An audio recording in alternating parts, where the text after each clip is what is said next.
This is Winnipeg Sports Talk Daily with Andrew Hustler Paterson and Michael Remus.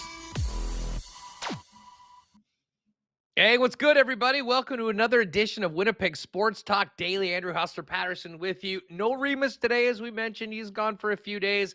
We got our guy Alex holding it down, and we're locked and loaded for what should be a really fun show.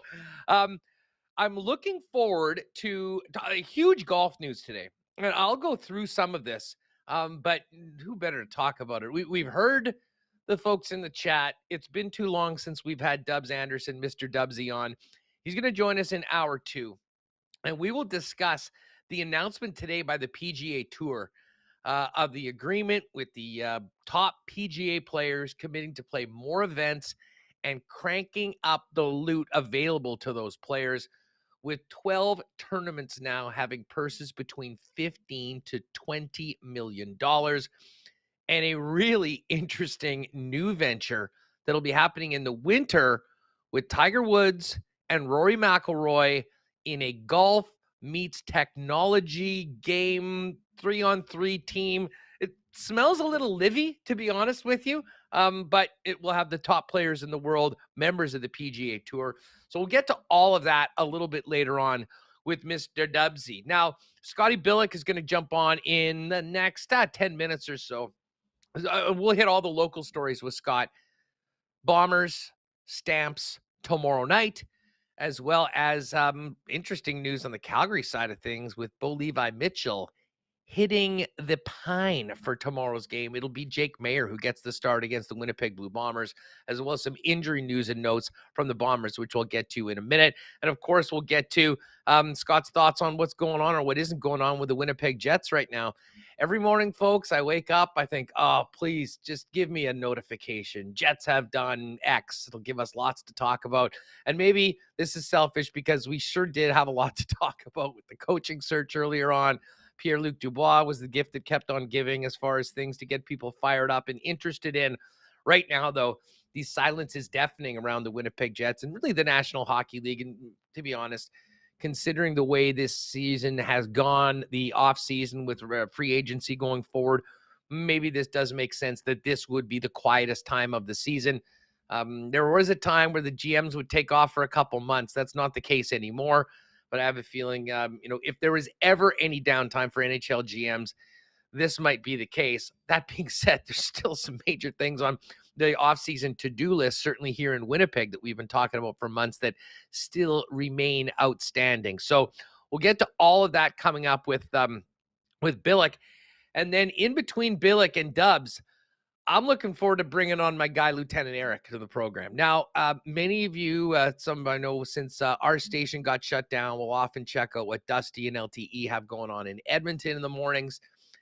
And today was one of the days where we did another draft. And former 1290 listeners will remember at the beginning of the pandemic, we had some fun with absolutely nothing to talk about sports-wise, and got into doing some fun drafts. The first one was, of course, the quarantine grocery draft.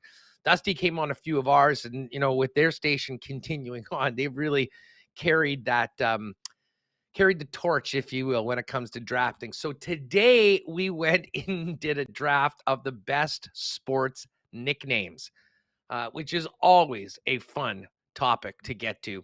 So Eric's going to jump on. We'll go through some of our picks, some of our favorite nicknames, some of the others, and we'll also get to a little bit of CFL talk with Eric as well, who, of course, is a Saskatchewan native. We'll find out what's going on with his beloved Saskatchewan Roughriders. But big news right off the top.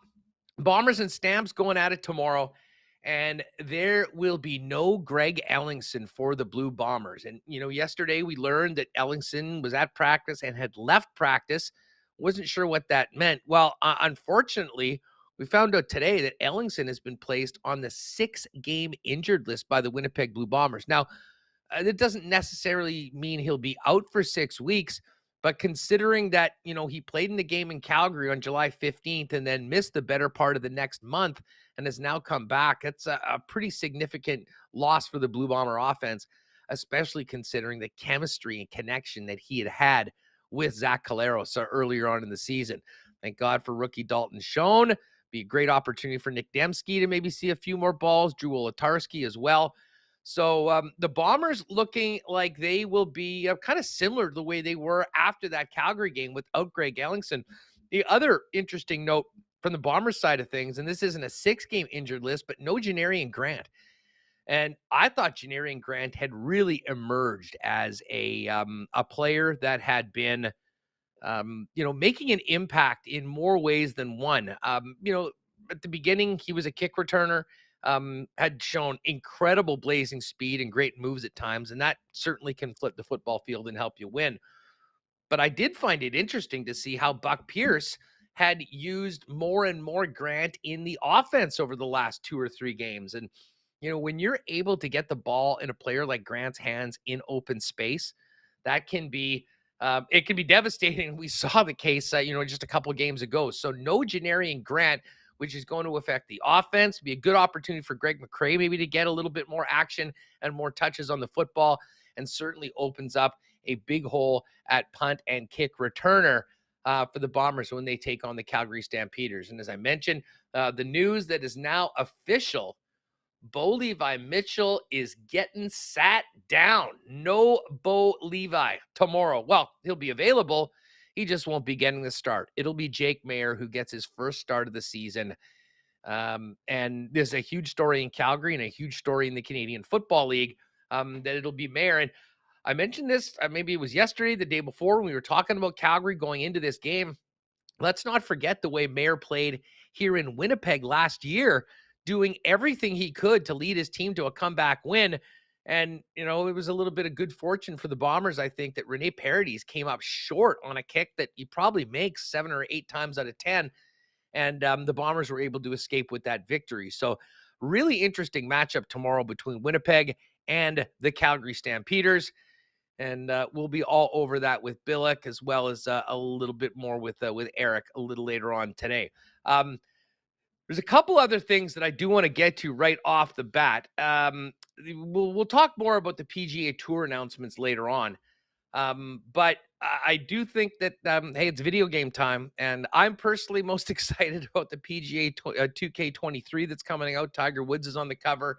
Maybe touch about that with Mr. Dubsy. But the EA franchise today announced their cover athletes, and a bit of a groundbreaking announcement today. Not one, but 2 cover athletes. Trevor Zegras from the Anaheim Ducks is the guy this year, along with Sarah Nurse, Canadian Olympic hockey superstar and the owner of the record for most points in the Olympic tournament for a woman. And she's on the cover wearing the Hockey Canada jersey, and Trevor Zegras wearing the orange Anaheim Ducks jersey. Obviously, with Zegras, he's a very popular player amongst youngsters. We saw what some of the wizardry he was able to do last year in the season, and of course, what he did in the All-Star Game skills competition.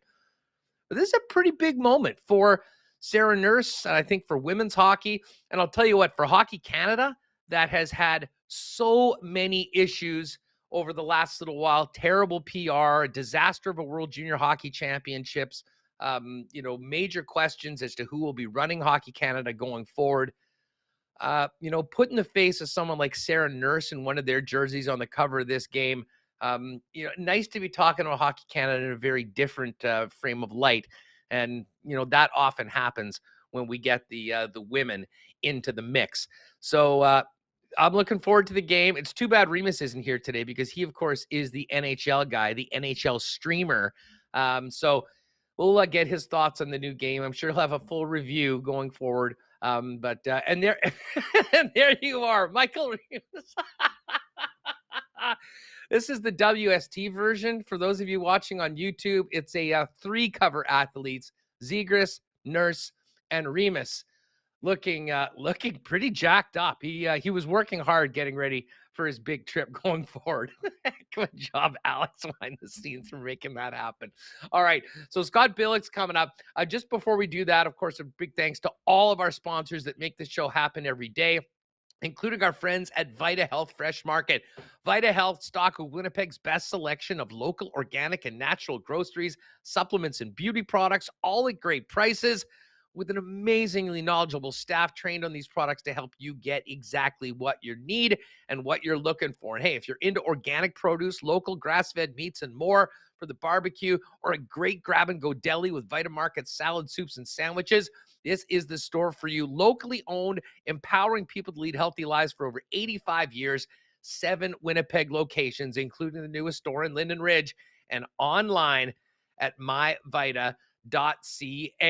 Hey, fall just around the corner. You know that garage door is going to be going up and down with hockey, school, dance recitals, all that stuff. And hey, it's not too late to get a new garage door before the snow starts flying. Of course, our friends at Wallace & Wallace are not only Winnipeg's fencing specialists, but they also work with Clopay, the largest garage door manufacturer in the world. With 161 styles of garage doors to choose from, there's a style that's right for your home. Not to mention that a new garage door can add up to 4% for the value of your home. Find out everything that Wallace & Wallace can do for you on the garage door side of things. Of course, you know that they're the #1 go-to guys for fencing in town, but visit them online at wallacedoors.com. Give them a call or pop down and talk to an expert there and visit their showroom over on Lawson Road. Now, Billeck's coming on in a minute. Media is going to be back in dressing rooms, back in press boxes. I'm going to have to get Scotty to come down with me down to F Apparel and get suited up for the upcoming season. Of course, we're normally hoodie guys, but there is a time where we have to put on the blazer. And hey, if you want to look good, every guy needs at least one suit that fits and looks great. F Apparel is the spot to do it. Custom suits beginning at just $400, and a hell of a great deal right now on shirts. 3 for $210. They'll measure you up, get the exact fabrics you want, and get them right here for you to pick up down at 190 Smith Street downtown. For more information, pop down and see them in person. Check out the website at that's EPHapparel.com. And if you do have a wedding coming up, don't bother wasting your money on rentals. Talk to the guys at F Apparel about a 15% discount for the entire wedding party when you get your custom suit starting at $400 over at F Apparel. And a big thanks to the gang out at Aikens Lake. I know they're pulling some monsters out of the lake. They'll be there until about September, but they're already planning for a very busy 2023 season. If you're thinking about an amazing fly-in fishing getaway with world-class hospitality where you could be on the water in less than 2 hours from the city of Winnipeg, Aikens Lake is the spot. Visit them online at aikenslake.com. Check out what they got going on in their social media channels and hook up with my guy Paterson for more information on Twitter as well over at Aikens Lake. All right, we got some Bombers to talk about. We've got some Jets to talk about, and who better to do that than with our guy, the Winnipeg Sun, Scott Billeck. Scotty, what's up, man? How are you doing? Great to have you back on the show. What's going on, Huss? First of all, that picture of Remo, Matt, my wig, right? And now that's good. Good summer for him. Also, I was just seeing while I was waiting for you going through the thing, in Surrey, BC, they have officially ran out of 1.75 liters of Crown Royal vodka or Crown Royal rye. That's incredible. I think there's like there's a shortage in Surrey on hooch. Yeah, there is. Yeah, that's crazy. Anyways, I don't know what's going on there. I think they have a strike of some sort, but yeah, that's crazy. Anyways. Well, yeah. Thank God that there's that's not impacting people around here too close to home. And I'll tell you what, we got truckloads of CC for folks, and we'll be sure touching on that at the Bomber game for tomorrow. But speaking of the Bombers, I do want to get to some Jets talk with you. But this is a really interesting matchup tomorrow. We'll talk about the Calgary side of things in a minute. But you've been on Bombers, you've been around. What do we know about Greg Ellingson? Came up lame yesterday during practice, left, and now we find out he's on the 6-game injured list. Well, and it's interesting, right? Because he didn't practice on Sunday. They came back to the practice field on Sunday, and he didn't practice then either, which was interesting. Yeah, okay, vet day, but these guys just had a week off, and then there was a couple of them. There was Pat Neufeld, who didn't practice, Jackson Jeffcoat, who's been dealing with his own kind of injury almost all season, I would say, too. Both those guys are fine to go tomorrow, but Ellingson moves to the 6th game. After pulling up lame. So I guess he tried to deal with whatever he was, tried to practice. Didn't work out for him, obviously. Pulled up with an injury. And now he's on the 6th game, which is a big blow for the Bombers, right? I mean, we say that. I mean, this team has done well without Ellingson when they were 3-0 without him in the lineup. When he went out of the lineup, he had a hip injury earlier on. So they were able to deal with that, but it's just this team hasn't been healthy really all season. They haven't had really that full lineup that they would like all season. And on top of that, Janarian Grant, their punt returner, kick returner, he's out tomorrow too. He's on the 1 game, which kind of hurts them. They're going to go a committee on the return with Nick Taylor, I believe, doing punts, and I had this written down. Jamal Parker doing the kickoff returns tomorrow. So kind of a return by committee against the Stamps. So a couple of key injuries. I mean, Ellingson, obviously a big one.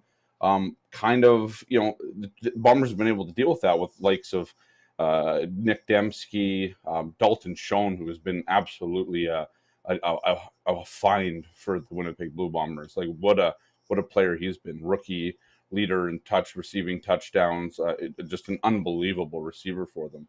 Ellingson lost is a big one. And then Janarian Grant, I mean, don't sleep on that. I mean, the return game, and this is a guy who was returning, I think, 1 punt for a touchdown every 4 CFL games that he's played right now, dating back to 2019 season. So, it's interesting because, we are going to touch on the Stamps, and they have their own kind of problems themselves. The Bombers have been really good this year at dealing with their injuries, dealing with other guys in the next man up mentality, as they like to call it, and as it's just kind of the cliche in football and in most sports, right? But those are a couple of tough injuries for the Bombers to swallow again, and try and keep their tremendous season going get tomorrow against the Stamps. Yeah, no doubt. I'm thinking about the Bomber, just the way the offense is going to look. And, Ellingson, it was sort of amazing, to be honest, even considering how veteran both Collaros and Ellingson are. The fact that they hadn't played together in 4 or 5 years, and it seemed like they'd been playing throw and catch every day for the last 6 years when they started out. And, we were looking at some more analytic numbers. The target share of Ellingson through the first 5 or 6 games was like 25% of the balls that Zach Collaros threw, which was far and away number 1 in the league. Now, with with Ellingson out, it did get some other guys more involved, but for a good portion of the time, it was sort of the Collaros and Ellingson, or the Schoen and Ellingson show. Rashid Bailey stepped up. Drew Olatarski's contributed when need be. But to me, this game tomorrow, the 2 guys that I'll be looking for is Nick Dembski, who I think is certainly capable of, maybe some more work, touching the ball more, and Greg McCrae. And McCrae's a guy that, we've seen him when Dembski was out lining up sort of in that play, and maybe less so in the passing game, but certainly in the run game, taking some of those jet sweeps. And to be honest, Scott, I also thought that with Janarian Grant being out, the speed that we've seen McCrae show might make him a guy that could very well find himself seeing some action in the return game. Well, I'm wondering if they're going to save McCrae now for the for the more of the offensive side of the game. That's the nice thing about Janarian Grant, right? Is here's a guy who was accustomed. He was a receiver throughout his college career, so that's what he was good at. Also a returner, was able to really handle that load well. Doing both, doing special teams and playing on offense right after, he would return a ball. So, it's interesting. I'm interested to see kind of how they deal with it. The last time that Ellingson was out, I believe Nick Dembski was still out too, or at least for one of the games. Dembski's obviously in line for a big game. But yeah, you're right. I mean, McRae could do well. Obviously, good in the run game. I think that the one thing about the Bombers that they kind of have going now that they didn't when Ellingson was first out is the run game. Brady Oliveira has kind of been a lot better than he was. I think he's kind of dusted off the old, not being very confident in his play, and has really kind of turned into the Brady Oliveira that we saw a couple of seasons ago, where it was just very like north south, and he was really just using his small kind of lower center of gravity to kind of bowl through people, and that's kind of what you want to see. Everybody who used to kind of refer to him as Andrew Harris light, and I think you're starting to see now some of those qualities that Andrew Harris exuded in his time here with the Bombers, where it was just very physical game, and that's what Brady Oliveira likes to say he likes to play. But he had gotten away from that earlier in the year, and he was trying to dance around guys and do all that sort of thing. So, but yeah, like these are, for a lot of teams, these would be devastating injuries. Especially the Greg Ellingson one, because a lot of teams, they have that one receiver that is their target or whatever, and there's different ones, but the Bombers receiving core is just so good and it's so deep that there are guys like McRae who can make an impact, or Drew Wolotarski who could just go off for a big game because it just works out that way, or Nick Dembski, as we saw, he's been able to go off for big games, couple touchdowns, that sort of thing. So I think it's kind of masked that. I will be interested to see what happens in the return game, because that's where the Bombers like to get. They've gotten good field position of Janarian Grant. This season, they've gotten good returns from him. He's a threat every time he gets the ball to pop. If he gets a couple blocks and some open space, he's gone the other way. So that's where I wonder where that plays into this whole thing, because that's the one place where the Bombers kind of had a bit of an edge on, at least in their own return game, on getting some good field position at times. So I think they're fine at the receiver position. And they're probably fine in the return game. It just might not be as potent or as dangerous as it was. But yeah, I am interested to see kind of how that plays out. Just speaking on the on the running game, I totally concur. I mean, I think Brady Oliveira has hit his stride, has a much greater level of confidence after a few big games. And to be honest, so much of that, and he'll be the first one to admit, has to do with the offensive line, who up until the Montreal game, where I think they, had a sort of a rougher game, certainly compared to the pretty high bar that they've set and the standard that goes along with what that unit's done over the last number of years, is that, I mean, he was getting hit often in his own backfield before he was gone. And, never mind, booting any long runs. I mean, sometimes it was a grind just to get 2 or 3 yards, and then you're sort of sitting in second and long after first down.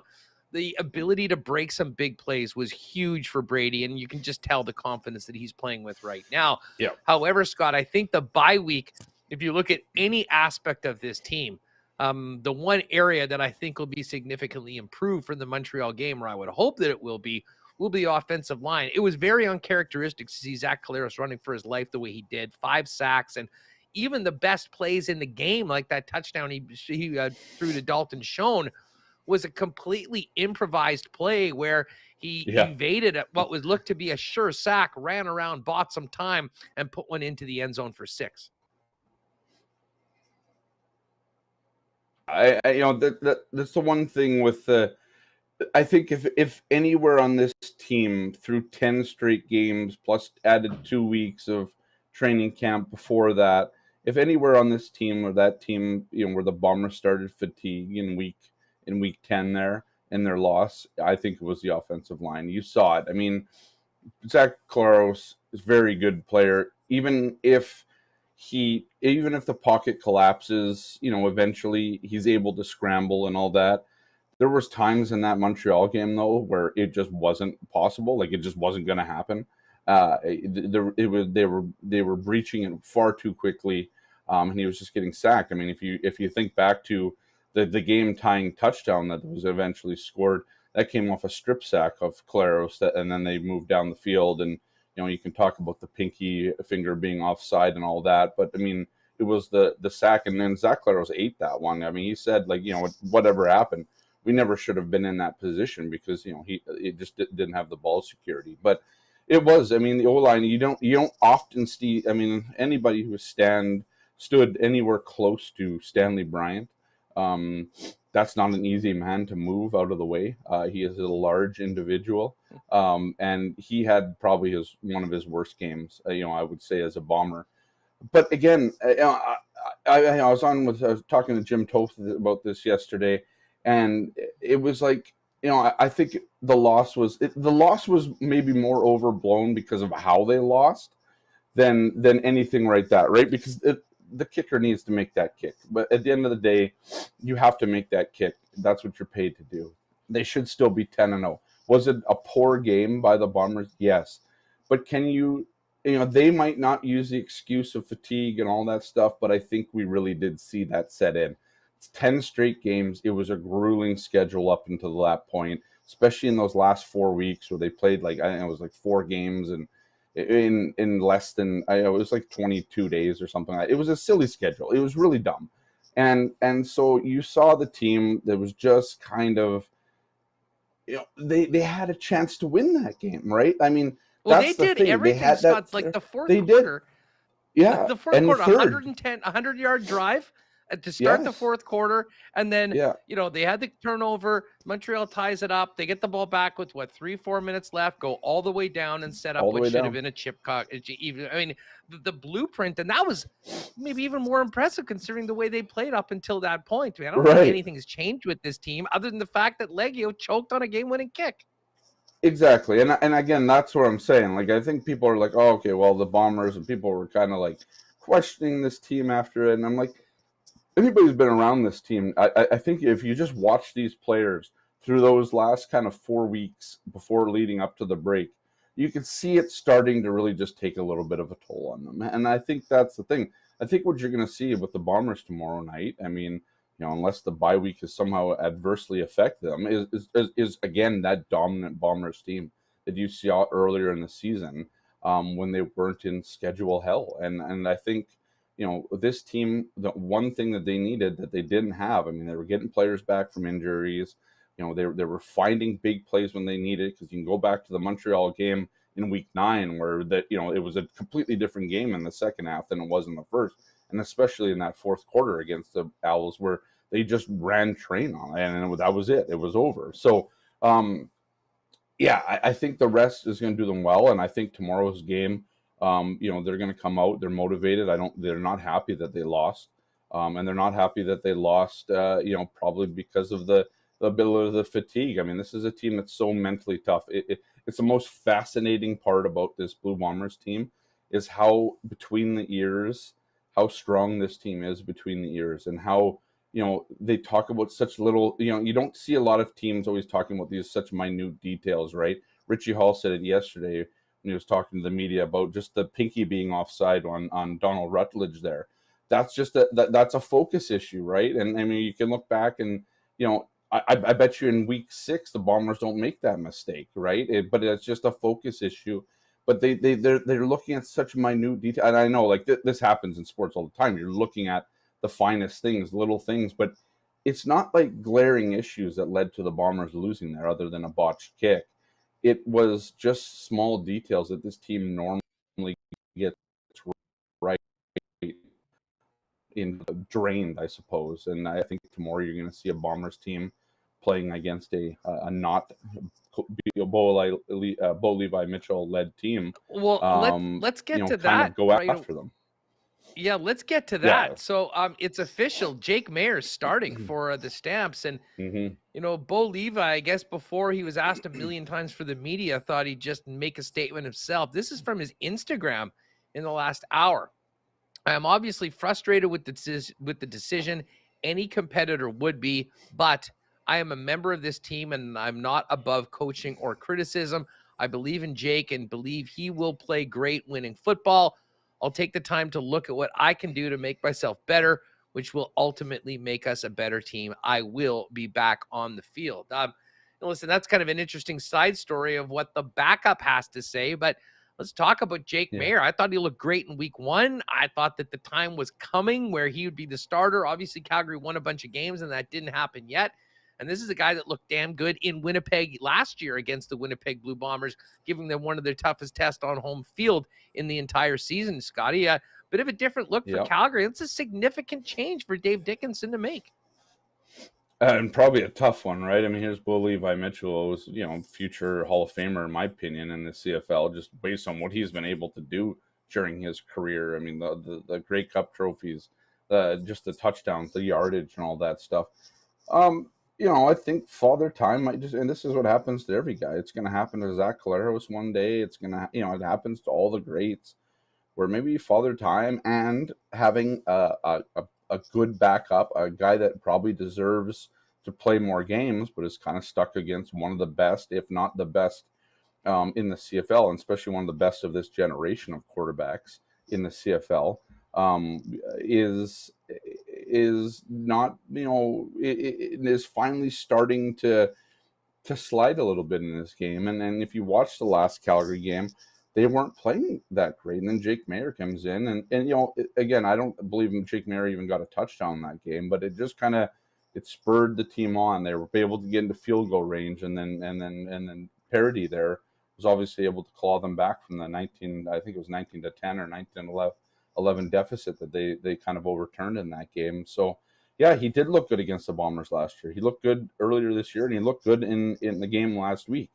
Can he do it now against the Bombers? Because this is a pressure game for sure.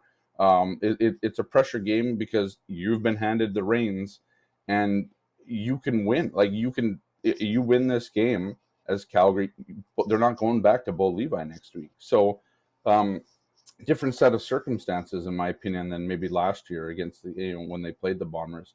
I think this is a game where Jake Maier can kind of put a stamp on being the Stamps, the starting quarterback, and we'll see what happens. I think he's going to be under a lot of pressure from the Bombers' defensive line. I think Willie Jefferson and Jackson Jeffcoat are hungry, and they want to kind of make amends for last 2 weeks ago, the game from 2 weeks ago. So that's going to be interesting for him. So it could be tough for Jake Maier. It could be a rough day at the office, or maybe he can step above it and show the Stamps and the organization, and maybe even Bo Levi Mitchell, that it's his turn to lead this team. Huge opportunity for Jake Maier. No better place to do it. Couple things. First of all, Hugh Wachenko, dude, thank you very much for the super chat. Congrats to Winnipeg's Mofo, Masters of Flying Objects, for winning the Junior Canadian Ultimate Frisbee Championships. Winnipeg represent. Nice. That's really cool. Winnipeg, an incredible history of dating back over 2 decades of top national Ultimate Frisbee teams. So that's great to hear the juniors are doing so well. The other thing, just as we transition to the Jets, is I did get a note from our friends over at Canadian Club, and of course, they've got popped over some more Jim Beam social passes. Now, just with Remo not here, and we've got a bunch of other things planned, what I will say to you folks, podcast listeners or YouTubers, if you want to go to the game tomorrow, hit me up on Twitter at Hustlerama. You can slide into the DMs, or on Instagram if you don't use Twitter. Either one of those ones. Just pop in, and I'll do a little bit of a wheel myself and award a few. I'm just waiting to see how many passes we have. But it's going to be great tomorrow. Over 27.5 already. Looks like a gorgeous day. And again, the Jim Beam social passes get you into the building, get you a free CC and ginger.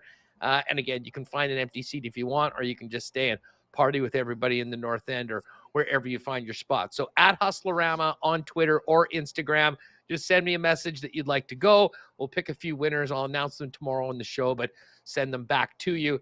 And by the way, it might be good, send your email address as well when you're sending that note. So if you do get selected, I can send you the tickets. All right, Scott, let's move over from football to the Jets for a minute. And I'd love to say that there's a bunch of new things to talk about, but it's been incredibly slow. However, yesterday we did spend quite a bit of time talking about Paul Stastny leaving. And, I said in the show, part of me wanted to go and, talk to the Jets and say, hey, how active were you in with Stastny? What did you offer them? But it was either going to be one of two things. The Jets offered him more money, and he decided to go Yeah. for less money to Carolina, which stinks, or they weren't in on it all, which would seem strange overall. This is a guy that scored 21 goals, and as important as he was on the ice, Scott, I kind of thought that, in a season where it was quite obvious that things were not all together for the team overall, he in a lot of ways was the conscience of the club, and we heard as much in his final address to the Winnipeg media going out. How big of a loss is Paul Stastny for the Winnipeg Jets in your mind? Yeah, I think you're bang on the end part there. I mean, obviously the 21 goals is a big deal. They needed that from a top six guy who played top 6 minutes, was power play guy. I think that's what Carolina benefits the most. I mean, you look at Carolina's roster, this is a team that will use him in a top 6 role, at least until Max Pacioretty gets back. So is 21 goals, is 20 goal mark out of the question for Paul Stastny next year? No, I don't think so at all. And at 1.5 million, it's a steal. It's a bargain for a team that's looking for bargains all the time. I mean, that's Tom Dundon, the owner of Carolina's MO. He loves the bargain deals and doesn't want to pay a cent over what he thinks a guy's valued at. But he seemingly keeps getting these types of guys to sign these contracts. Part of which is because they're a contender, and that's kind of goes back to the Jets.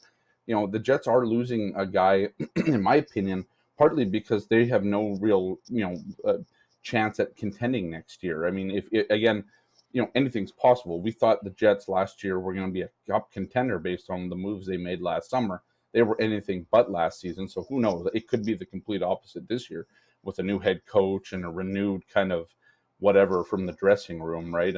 Just a different thing. But to go back to last year and what Paul Stastny was able to do, and again, we weren't in the dressing room last year because of COVID rules and all that stuff. But any time that Paul Stastny spoke, it seemed like a lot of guys would listen, and those are the types of things that you normally see with guys that are following a captain or whatever. But to me, Paul Stastny was the glue of that dressing room for the last couple of seasons.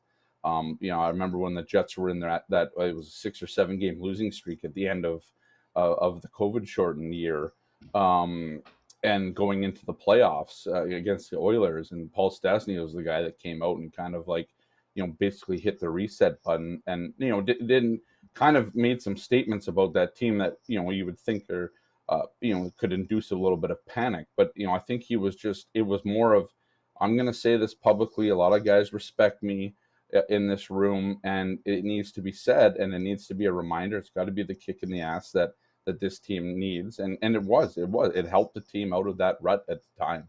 And I think last year the team was so poor that even he couldn't do it. But at the end of the year, I mean, you would hope that at least some of the young players on the team were listening to the lack of respect comments and just guys playing for each other, guys just playing for themselves instead of each other.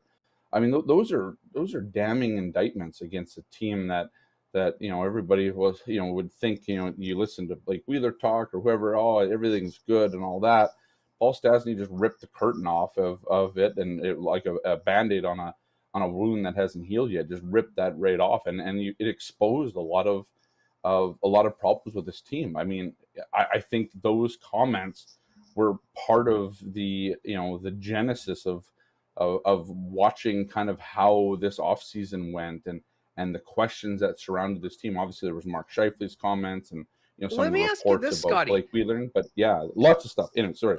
Go ahead. Yeah, let me ask you this about this, because I totally agree. I mean, you want to talk about an indictment, and I mean, for someone as respected as Paul Stastny to say that, I mean, I don't think I can compare that to anything I've heard about a guy talking about internal things as publicly and what needs to change.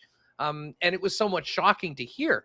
But I think because of all that and the disappointment of the season, and of course the coaching at the time, which was up in the air as to where they were going, I think that is why I certainly believe that this was going to be the most significant and impactful offseason that we've seen in the Winnipeg Jets 2.0 era. Nothing's happened, with the exception of striking out on Barry Trotz and hiring Rick Bowness and losing the likes of Eric Comrie and Paul Stastny, though.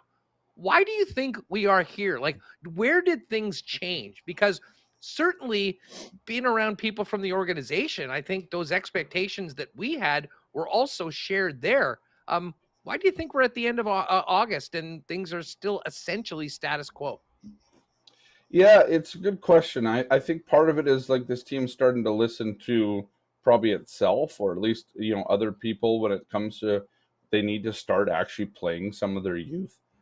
So guys like Christian Reichel and Cole Perfetti and Morgan Barron and David Gustafson, some of those players, they need to either, for lack of a return, crap or get off the pot, right? Like, play these guys. You've drafted them, you've developed them. They've now been over marinating in some cases.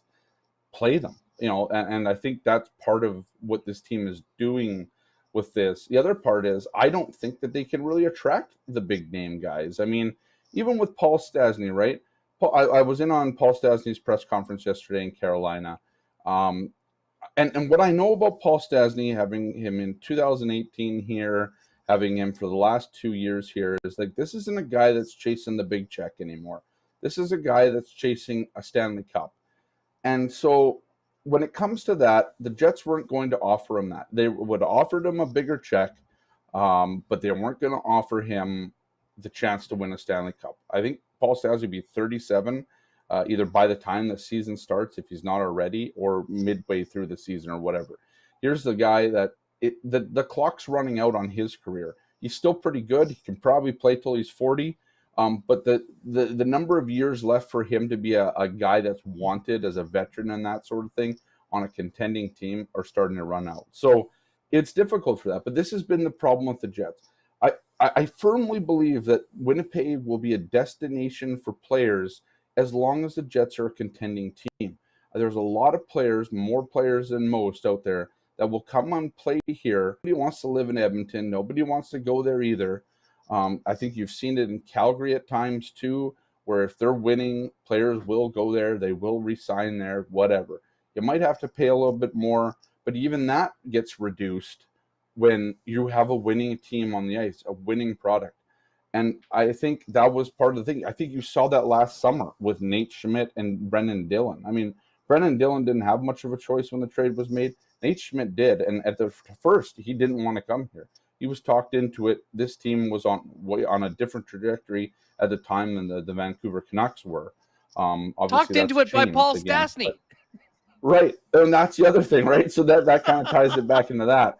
But, that's the thing. Like, my theory here is that if the Jets win, if the Jets are a winning team, players will come here because there's a chance to win.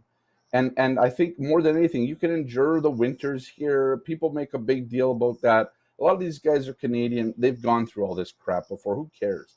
I think that stuff's kind of overblown. And I think even the whole idea that Winnipeg, yeah, I get it. Like, Winnipeg's not a destination city for a lot of places.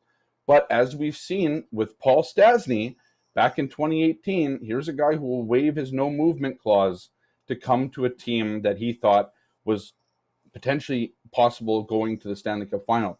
The Jets were 3 wins away from that year. So I think Paul Stastny, again, is kind of the key in being able to attract, big name sort of players to this town to win if the opportunity there is to win. And I think the problem with the Jets this summer, tying this all together, is that there's no opportunity that players can see of winning here, right? Like, what's the path to victory for the Winnipeg Jets in the playoffs?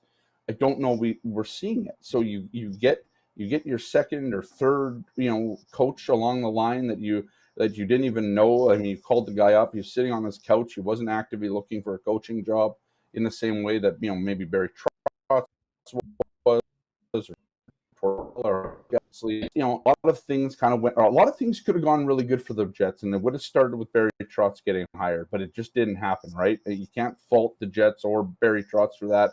It's just the way it goes. Some guys, Barry Trotz realized he didn't want to coach here.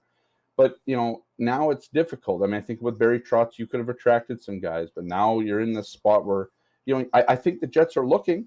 I've heard the Jets are looking, but a lot of guys I don't think are wanting to come to Winnipeg. And so the free agent list just keeps dwindling down to guys. There's still some good talent on there. I think Evan Rodriguez would be a good fit here for the Jets. A young guy, is able to score, is able to produce. You can even look at like a guy like Daniel Sprong or exactly. Well, he's the right Sonny Milano. I mean, a lot of people talk about Sonny Milano, good analytics guy, obviously shoots right or shoots. I think he shoots left, but can play on both sides of the wing. So there's guys like that. Like I think there is still players out there that they could get, but it's been difficult. It's been difficult to attract guys, and especially like to longer term deals. Like if you want Sonny Milano on a 3 or 5 year deal, I don't know if the Jets are even looking to hand out a contract like that. But again, that's a long time to commit to a team that in 2 years could potentially lose some of their best players just because of, unrestricted free agency. And I think the Jets are in just a tough spot right now. They're in a tough spot because even if it would look good now, and it doesn't, in a couple of years, you could lose Mark Scheifele, Connor Hellebuck. I'm forgetting a couple of guys on here, but there's Blake a couple Wheeler, more Pierre-Luc Dubois. Yeah, Dubois, right? I mean, that's the other thing. And here's the other thing. That's the Dubois thing. Like, how much damage did that do to the Jets this summer? Where Dubois is just like, no, I'm done. I don't want to be here. Essentially that's what he said. It's been a weird summer. It doesn't let Kevin Cheveldayoff off the hook though, because to me it's like we've always talked about how like Dustin Byfuglien has screwed this team and all that stuff. But then you look at what Brad Treliving did in Calgary this summer. And so you have two guys that wanted out, right? Two guys that left. But here's the thing: you managed to get a hell of a return on that Florida trade, and then you re-sign the guys. And so that's just like that. To me, it's like, okay, it can be done. You've seen it. This is another market that a lot of people don't want to go to. It's Calgary. I mean, you've been to the Raggedy Rink there. I mean, to me, I love going to the Saddle Dome. It's an iconic place in hockey. But no player really wants to play in that dump, right? Like it's a tough place to play. Not a lot of amenities there, and then you go 2 hours north and you go to Rogers Arena in Edmonton. You're like, holy crap! Like this is what it could be. But anyways, like my point is like Brad Treliving went out and showed that you can turn a tough situation into something that may have made the team better.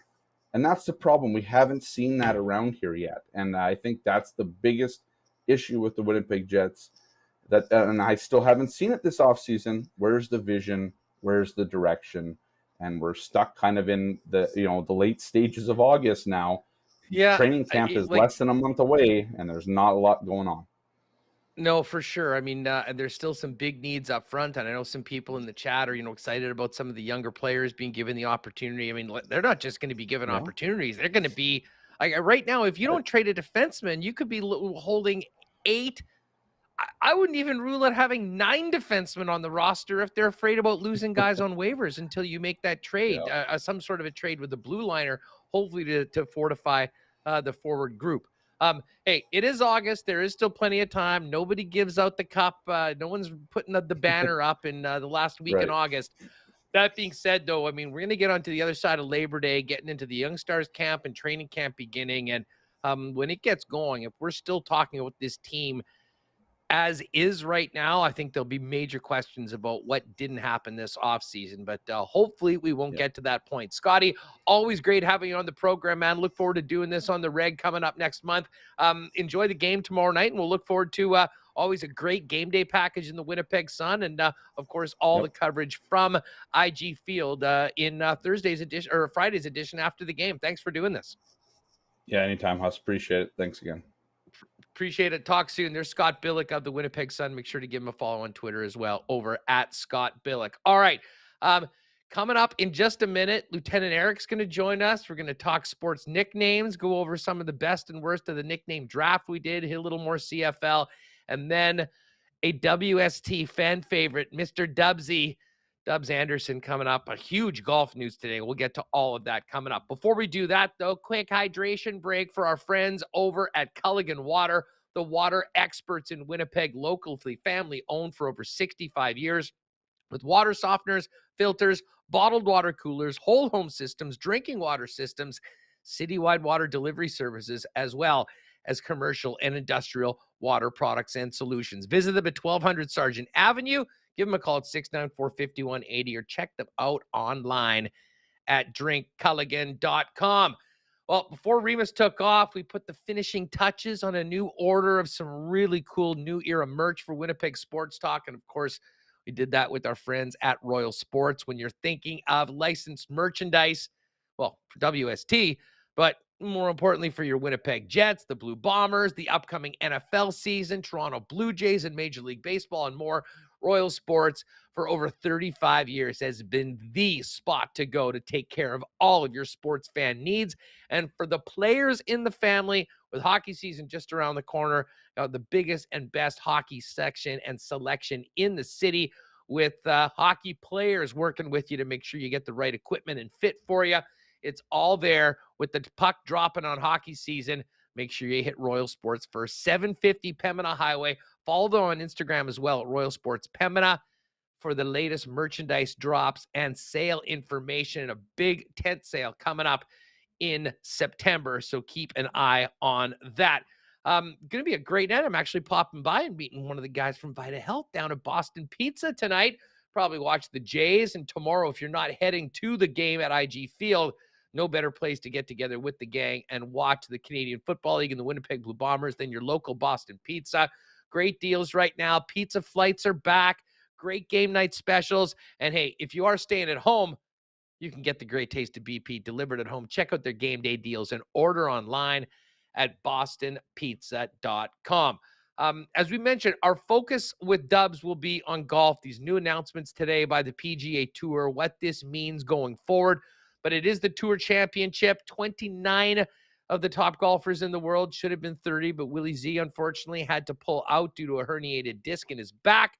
But it's all going down in Atlanta. East Lake Golf Club, the Tour Championship coming up. Over $15 million on the line. And of course, when we're talking golf, we're talking about it for Breezy Bend. Going to be heading out to Breezy, hopefully for Monday's show, getting ready for the Canadian Women's Mid-Am and Seniors Championship that is coming to our city next week. Should be great. If you're looking for a great home for your family at one of Winnipeg's top private courses, find out more at breezybend.ca or give our pal Corey Johnson a call and get on that waiting list for next year. All right, let's have some fun. We're going to talk some nicknames and a little bit of CFL today, and let's welcome in my good pal, Lieutenant Eric from TSN 1260 in Edmonton. All right, well, this morning I spent with my pals in Edmonton, Dustin Nielsen and Lieutenant Eric, along with Tom Gazzola, who was on the show earlier this week, doing another one of our favorite pastimes, drafting inanimate objects. And today it was the nickname draft, and we had so much fun. I figured we'd talk a little bit about it today, and sports nicknames and maybe more with my guy, the brains of the operation of the Nielsen Show. Don't let anyone tell you different.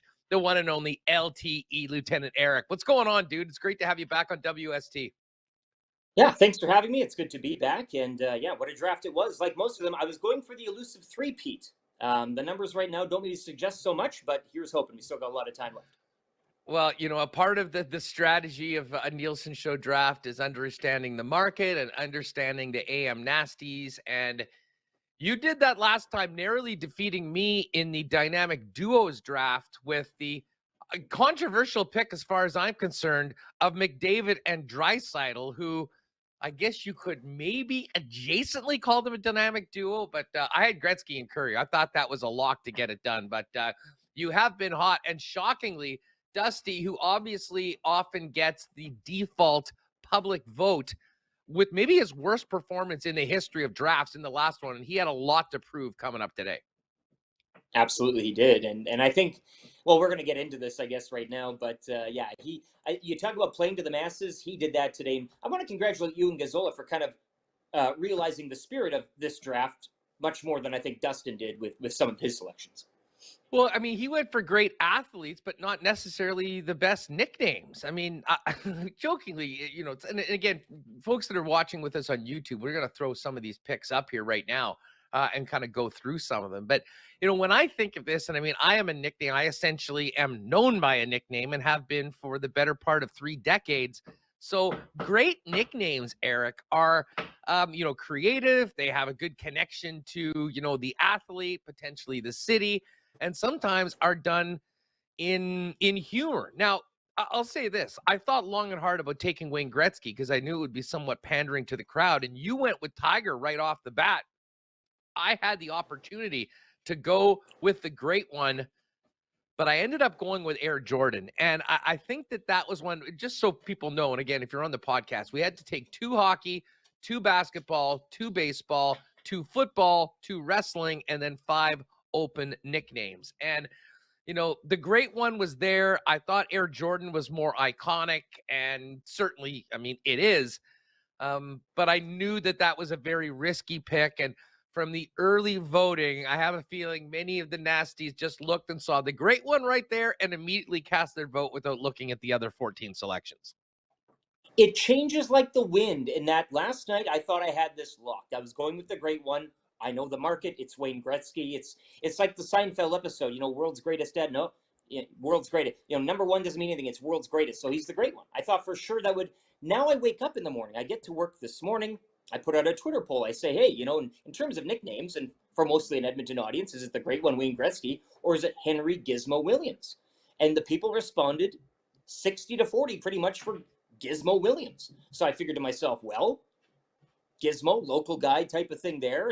You're getting that local bump again. And I'm thinking to myself, yeah, you know what? It is a better nickname than the great one. I mean, it's Giz. You call him the Giz. You don't call Wayne the great one.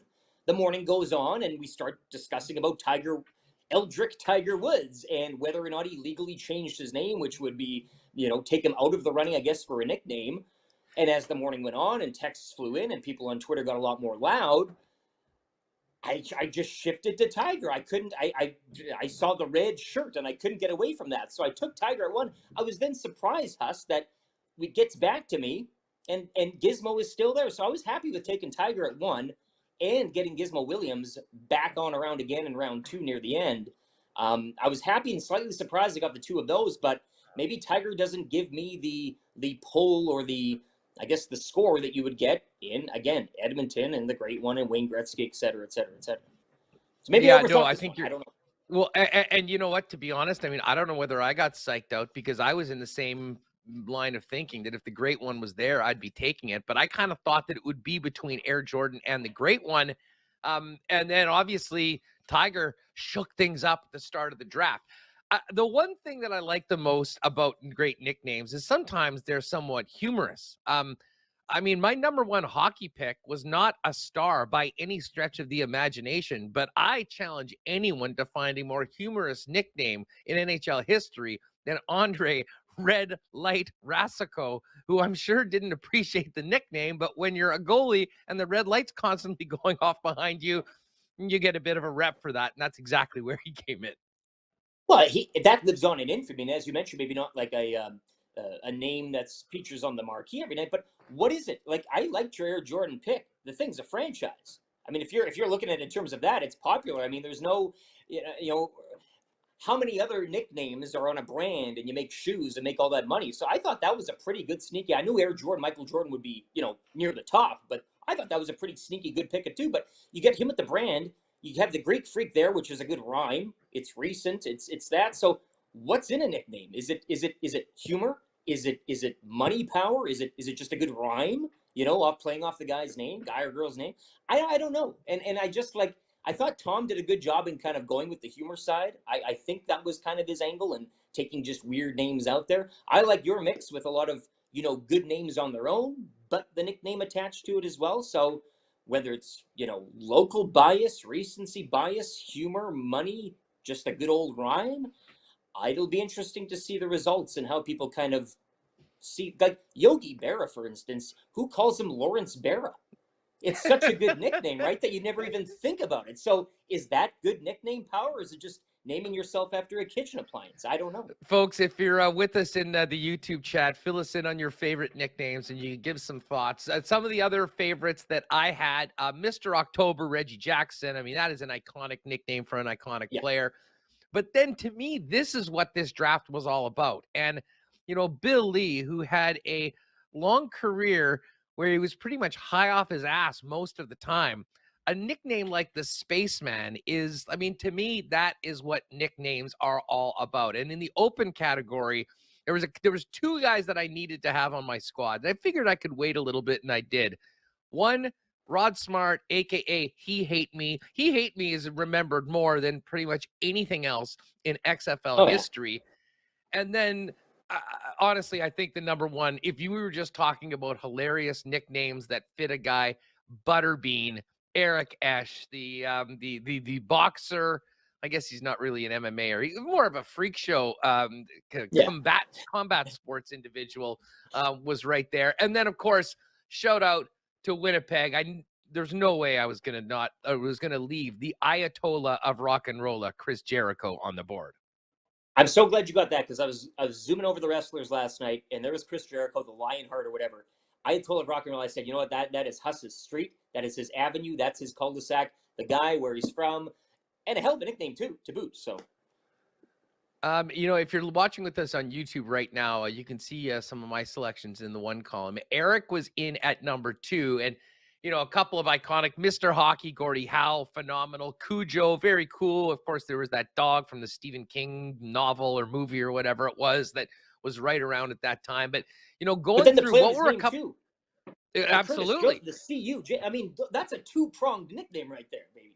It stands out. It stands out above most hockey. And the one thing I'll say, we all know how uncreative hockey nicknames are. I mean, you essentially add a Y to a guy's name, or their initials, and that's their nickname. It was quite clear when we did all the drafting that hockey desperately needs a little bit more flavor in some nicknames, because the creativity was quite low. There wasn't as much depth in that category of the draft. But looking at your other picks, which were your favorite ones, the ones that you wanted to get on? Which nicknames stand out amongst the LTE squad? Well, I was going to go with my basketball stack and taking the Worm and the Glove, but I chose Clyde the Glide just due to, that's a legendary, more so maybe than you can argue that, but Clyde the Glide, I kind of like that. The Worm, you needed the Worm. It's just kind of basic and out there. Nobody else has that nickname.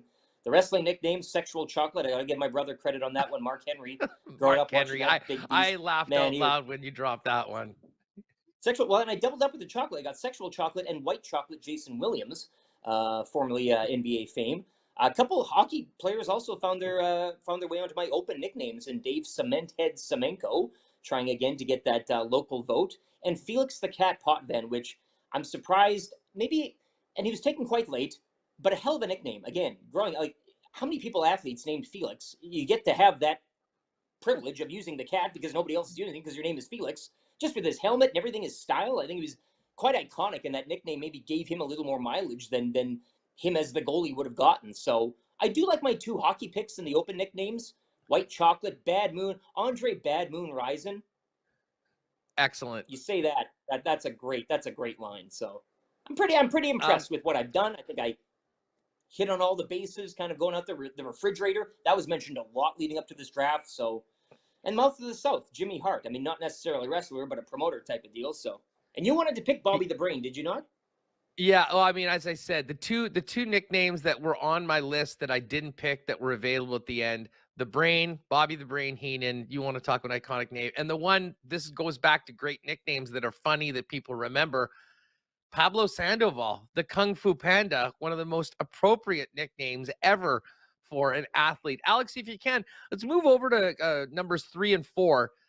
This was Dusty and Gazzola, and we'll see quite a difference. I mean, Nielsen went with some of the, basically the most iconic athletes. When you look at it, I mean, he got the great one, which was a heck of a pick. It was there. He almost couldn't. I went with the Moose, Mark Messier. I guess he's always pretty much been known with that. But then it was more just incredible. I mean, listen, Magic Johnson, hell of a pick. Dr. J, not bad. It's very much known.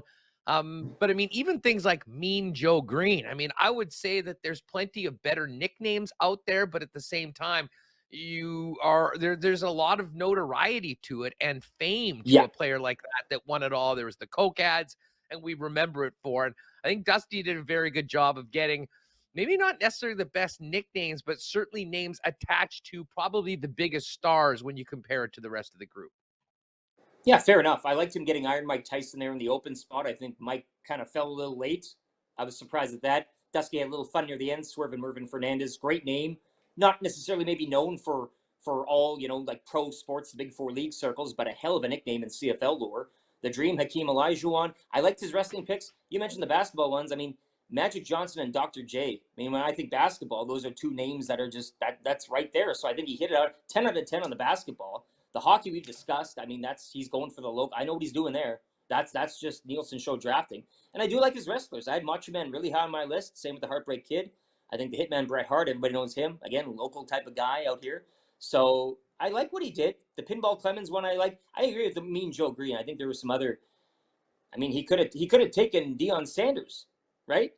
Because Tommy took him in the baseball. He could have took prime time in the football. But either or, I like Dusty's list. I know what you mean. He kind of went with the big names, but I think some of those nicknames attached as well. Do you agree with the Babe Ruth though? Do you agree with that, or you would have gone a little deeper? With I would have taken the Sultan of SWAT. I mean, because Babe Ruth has, I mean, he is Babe. I think of that almost as his name, and the Sultan of SWAT as the nickname. And I mean, if you're comparing what I think is better, Babe or Sultan of SWAT, I'm definitely going with the latter. Now, Gazzola is the all-time wild card in these drafts that we've done. I mean, he is the author of some of the more infamous picks of all time, including in a summer drink draft earlier this year, taking a Guinness on St. Patrick's Day, which was one of the more mind-boggling selections of all time in anything like this. I'll say this, though. I thought this was one of Tommy's strongest performances ever. I mean, when you look at the players that he picked, I mean, I thought the Grim Reaper is absolutely one of the best nicknames. I mean, you know, and especially when you think of the job that Stu Grimson did. The Deutschland Dangler, that might be patronizing a little bit to the fans in Edmonton. We'll give him that. But the round mound of rebound for Barkley, the human highlight film, Dominique Wilkins, were awesome. A big hurt in prime time. Hilariously, Tom selected Deion Sanders and decided to put him in the baseball category. But he did have sweetness, Walter Payton, hell of a pick, Megatron. Heartbreak Kid, I knew I was going to take Latino Heat, but I knew he had to take it for his guy Hernan. So I left that out there. And then he got some great ones in the open category. The Polish Rifle, the Minister of Defense, the Walrus Craig Statler, which from a visual perspective is top 5 in all sports ever when you look at Craig Stadler, and then Divine Ponytail and Chi-Chi. So overall, I think Gazzola had a hell of a draft. He probably won't get rewarded for it because dare I say it might be a little bit more nuanced than a lot of people that are just looking this thing on Twitter and immediately casting a vote. But I think Tommy's stock as an NS drafter went up big time with his performance today. He's slowly working his way back to the good graces, I think. And I think we kind of talked a little earlier.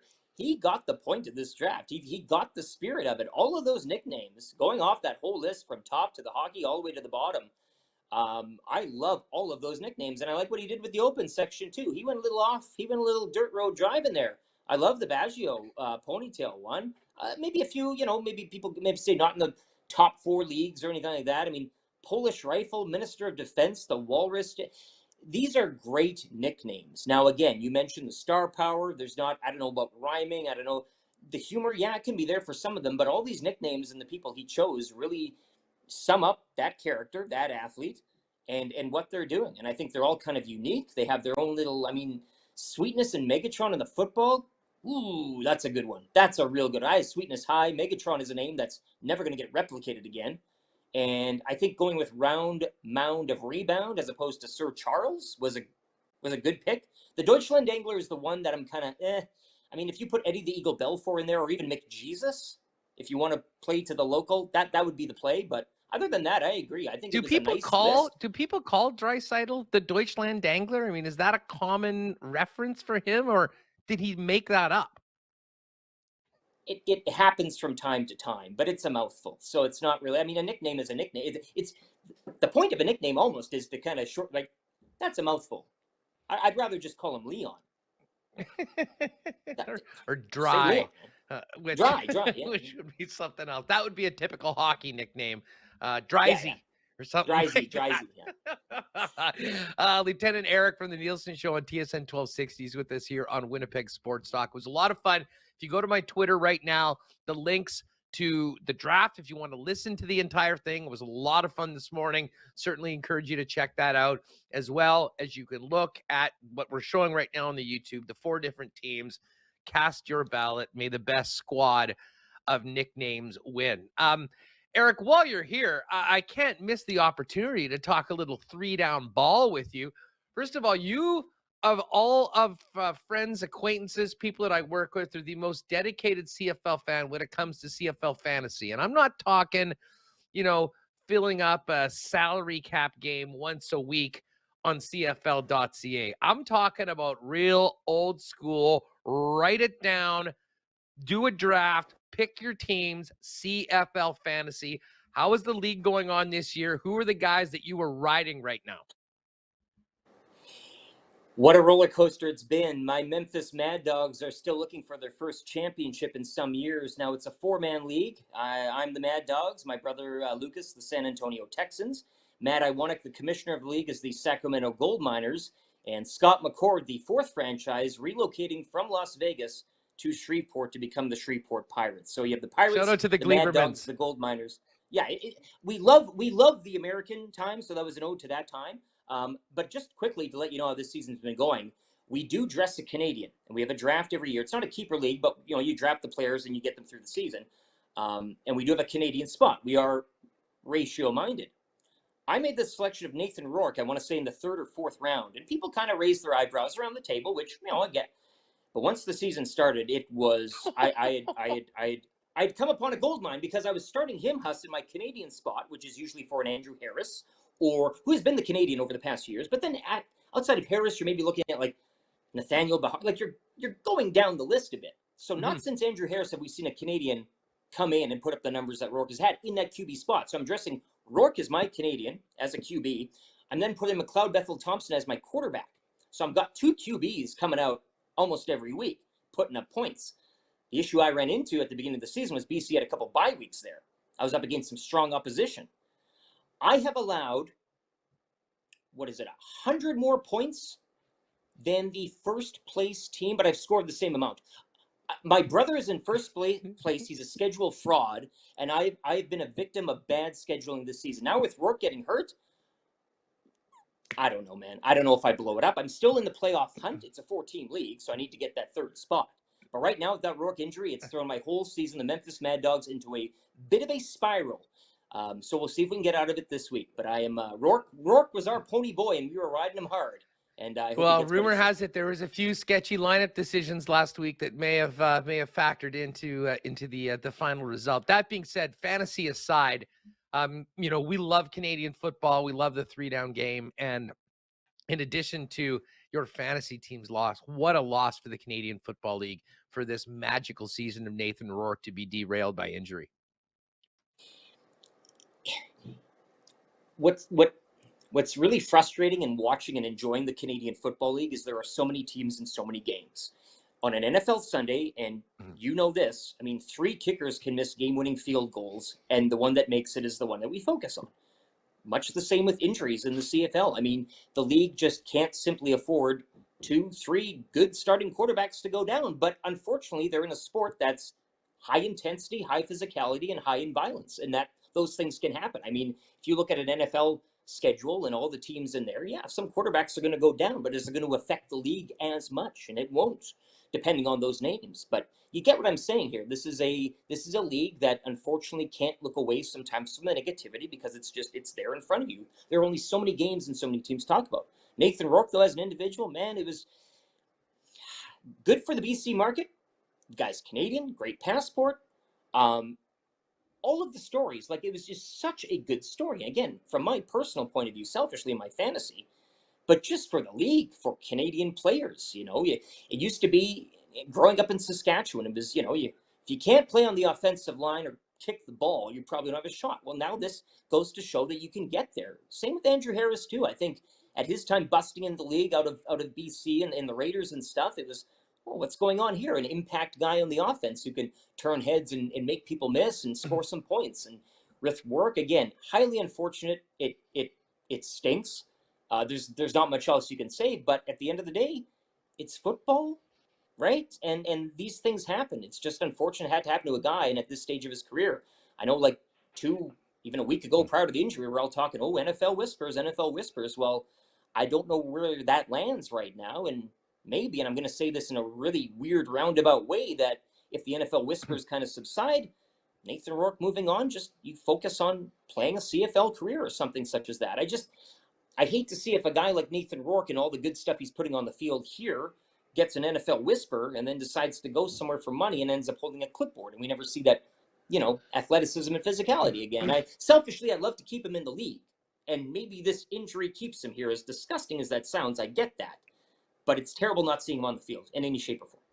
Yeah, I mean, and listen, talk to the guys out in BC too. I mean, the one thing that stood out, and we know how poor the support for the Lions has been over the last few years, and they really needed something to get back. We saw the opening game, the way they played in that game, the record so far, and the fact that you could not find a Nathan Rourke jersey in BC, and not because they weren't making any, because they were absolutely sold out. And obviously for this year, be interesting to see what Michael O'Connor can do if they can stay in that hunt for the West Final. And who knows, he's still 24 years old. I mean, maybe he can come back, because those two late games, the Bombers' final two games of the season, are against the BC Lions. And it sort of was shaping up that those games could have been incredibly impactful as determining who's going to be hosting that West Final.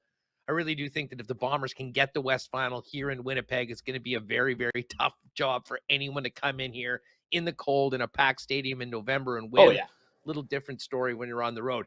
You mentioned you are from the middle of Alberta and Manitoba and heading back for the Labor Day game. What do you make of your beloved Riders this year? I mean, a pretty nice start, and some weird things off the field, and now turnovers. Cody Fajardo struggling a little bit, and they're just sort of there in the middle, which is a tough place to be in the Western Division, considering how top-heavy it is, along with the entire Canadian Football League, with Calgary, BC, and Winnipeg clearly being the top three teams. Yeah, and it has kind of formed out now. You have your kind of divisions within the league, Winnipeg, BC, and as you said, with O'Connor coming in, who knows? I always thought that Rourke and that Max Simic offense, I mean, they drive the ball down they go down the field. And at this time, as BC were clicking along, I had them better than the no offense to the Bombers and back-to-back Grey Cup champs, but just how BC was moving that ball, man, I just didn't.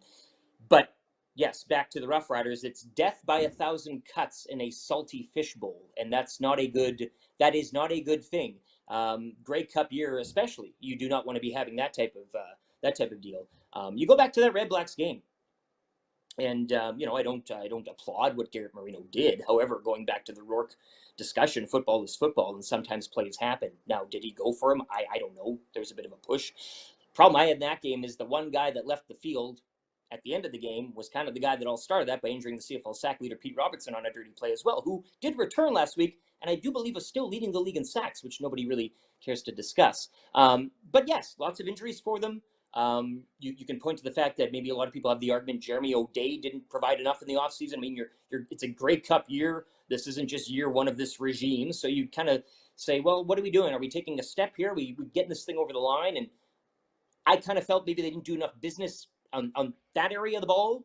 Labatt, the Dan Clark injury early on. I mean, your center going down isn't good for an offense like that. And Cody Fajardo, I think, relied on him in that quarterbacking the O-line. So, I mean, you can go down the list. There's lots of things. You can point to Jason Moss's play calling, which I felt extremely let down by it. I question it at times. I thought him and Cody would have a pretty good relationship. I think they had a great running back in Jamal Morrow before he again got injured, leading the league in rushing. So the CFL's rushing leader now hurt for some time. And Duke Williams, who came here with a hefty price tag and a good resume, but as Cody said last year, he needed a deep threat. Well, you got your deep threat now. The only problem is you have torn knee ligaments, and everybody in the world knows it. You're a running quarterback, he's saying? You have torn knee ligaments? It's not too tough to plan a defense around, I would say. So offensive line, play calling, a banged-up quarterback who isn't a true quarterback by definition, leads you down this road. And now without a running back who is leading the league and looking really good behind a patchwork O-line, and that Jason Moss would bizarrely go away from him mid-game, I don't really see a way out unless you're hoping that the linebacking core in your defense can score more points than the opposition offense. But I looked at the schedule, man. I knew it. 2 games against BC prior to the Labor Day home and home with the Bombers. Riders could easily be an 0-4 after this. And where I'm at now, Edmonton with the Elks, I know it was a tough start to the season, and fans here have been pretty fickle given the the running of the club over the past few years. And I know when Chris Jones got hired, I said, boom, it's just a matter of time now. And look at them now. They're 4 points out of a crossover, chasing Saskatchewan down. And Chris Jones loves a good crossover. He loves it. And I think the path to the Grey Cup in Regina could be the easiest going through the East. So who's to just see? imagine and if as you said, well, I mean, I can easily imagine it. And Victor Kweekum on our show predicting a 4-game winning streak a couple weeks ago. Now, they came close against Saskatchewan. Obviously, they got that win in Ottawa. They're coming home looking for their first home win in like 1,000 days. But this is an Ottawa team that they should be beating right now. I'm liking the evolution of this Elks team. And right now, I just kind of see them in a bit of an ascendancy with really nothing to lose, as opposed to the Riders, who are hosting a Grey Cup. And as I said, 1,000 cuts in a salty fishbowl, it's going to hurt every which way. No doubt. I mean, does it say, just imagine if they could mix in a home win or two where the Elks would be. LTE, man, lots of fun jumping on with you guys today. Thanks so much for doing this. And we'll look forward to catching up very soon as we get into NFL season, the stretch drive in the Canadian Football League, and, of course, hockey just around the corner. Always appreciate your time, pal. Love you, man. Give my love to Remus, too, please. I certainly will.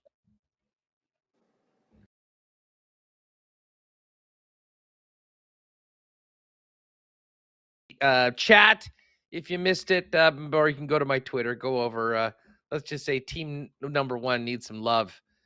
A lot of people just saw Dusty's great one pick, which I did pass on for Air Jordan, foolishly, I think, when it comes to the market that we were in. But great stuff with Eric, and you can give Eric a follow on Twitter as well.